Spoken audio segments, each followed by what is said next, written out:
All Recipes member calls these pineapple chicken tenders a big hit when we host barbecues.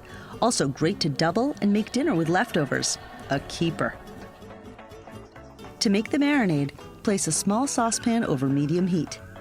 Add in 1 cup of pineapple juice,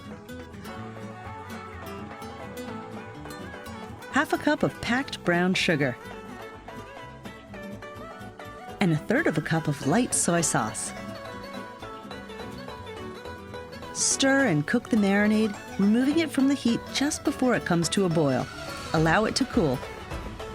Place 2 pounds of chicken breast tenderloins in a medium bowl. Add the cooled pineapple marinade and stir it together with the chicken. Cover and refrigerate the chicken for at least 30 minutes.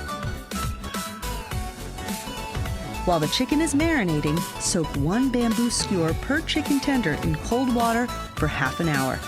This will minimize their burning on the grill later on. When you're ready to cook, preheat your grill to medium heat. Thread the chicken lengthwise onto skewers. Next, lightly brush the grate with oil.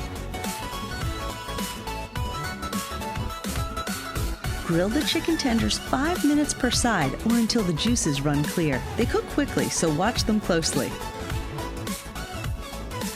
All Recipes member Linda states, "I served these pineapple chicken tenders over rice and my family absolutely loved it. Terrific recipe."